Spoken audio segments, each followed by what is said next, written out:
살구나무 그늘로 얼굴을 가리고 병원 뒷뜰에 누워. 살구나무 그늘, 병원 뒷뜰. 그러니까 이게 시적 공간이 되겠네. 젊은 여자가 흰옷 아래로 하얀 다리를 드러내놓고 일광욕을 한다. 젊은 여자라. 시인이 바라보는 시적 대상이겠네 그럼. 흰옷 아래로? 간호사인가? 아니면 환자? 모르겠네.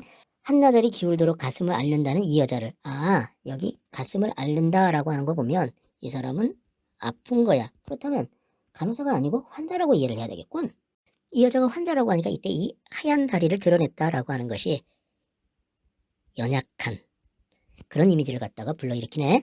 그런데 이 여자는 한나절이 기울도록 찾아오느니 나비조차 한 마리도 없는 그 여자야. 고독하고 쓸쓸한 그런 분위기를 느끼게 해주네. 특히 요 나비 한 마리도 없다라고 하는 거 보면 쓸쓸함의 정도가 매우 크다라는 것이 느껴져. 슬프지도 않은 살구나무 가지에는 바람조차 없다. 이 바람조차 없다라고 하는 것도 바로 이렇게 이해를 해야 될 것 같아. 나비 한 마리도 없다라는 말하고 같은 분위기. 그러니까 다시 말하면 쓸쓸한, 고독한 분위기를 느끼게 해주는 거야. 그러고 보니까 여기 슬프지도 않다라고 하는 말이 의미심장하네. 이 여자의 아픔을 슬퍼하는 그런 살구나무가 아닌 거지. 그런 거 보면 비정함이 느껴지네. 그렇다면 이 여자는 어떤 비정한 분위기 속에서 쓸쓸함과 고독감을 느끼고 있겠다라고 이해해 볼 수 있을 것 같아. 그런데 이 시는 다른 시와 달리 일광욕을 한다, 없다, 없다라고 하는 거 보니까 현재형을 사용하고 있거든. 그러니까 지금 눈앞에서 어떤 사건이 벌어지고 있다라고 하는 느낌을 받게 하네. 그리고 또 여기 이렇게 쉼표가 이렇게 많이 쓰였네. 시에서 일반적으로 이렇게 쉼표 잘 안 쓰는데 이렇게 쉼표를 쓰니까 낭송할 때 호흡을 갖다가 조절할 수 있게 하는 것 같아.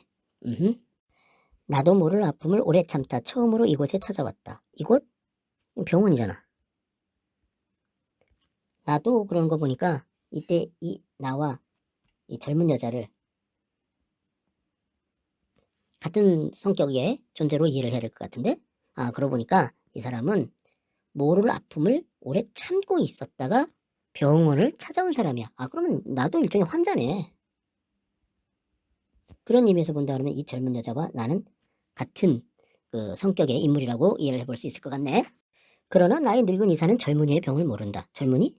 아, 여기서 말하는 젊은이는 곧 나를 말하는 거겠지? 그러니까 나의 병을 갖다가 늙은 의사는 모른다는 거야. 여기 이 늙다, 젊다라고 하는 것이 대조를 이루고 있는데 이 늙은 의사가 병을 모른다라고 그랬으니까 이 늙은 의사와 나 사이에는 일종의 괴리감 같은 것들이 있는 거네. 나한테는 병이 없다고 한다. 어이구, 소통할 수 없는 그런 관계네. 소통이 안 되는. 이 지나친 시련, 이 지나친 피로, 이 지나친 식구를 갖다가 반복하면서 운율감을 느끼게 해주고 시적 의미를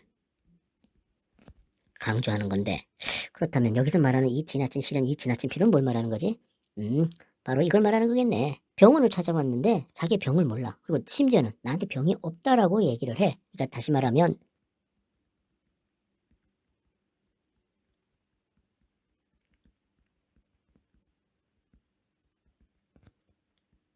이거를 말하는 거라겠네. 그럼 나는 성내서는 안 된다. 성내다?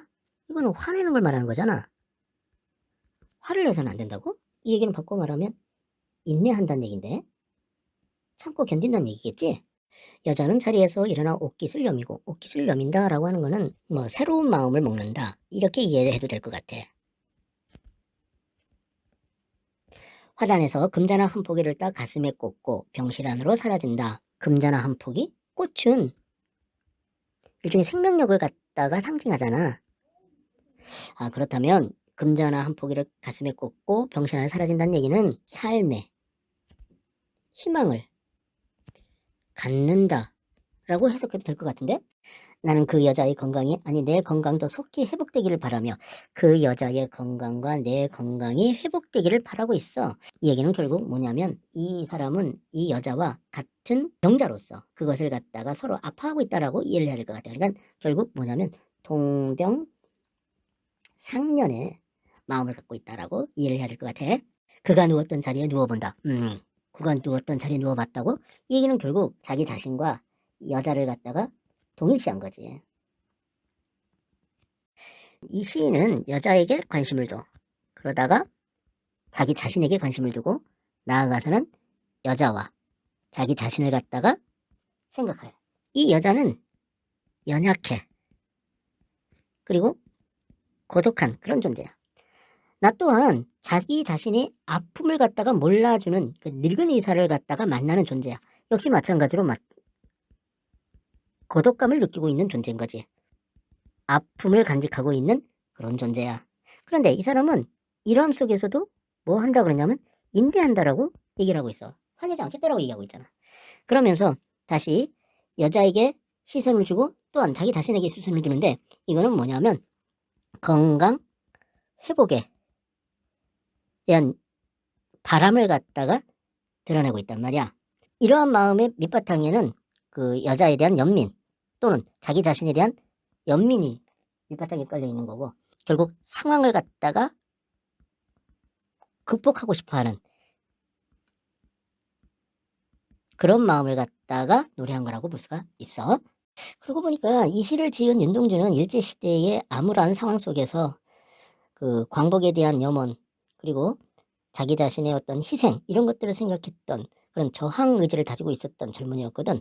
그렇다면 이때 이 병원 뒤뜰은 일제의 어떤 상황을 나타내는 그런 공간적 배경으로 쓰이지 않았나 하는 생각이 들어. 그런 의미에서 본다면 이때 이 여자와 나는 결국 일제의 상황 속에 살아가는 어떤 우리 민족인 거고 우리 민족의 이 고독, 아픔 이런 것을 갖다가 그 참고 견뎌내야 되는 그런 상황인 거야.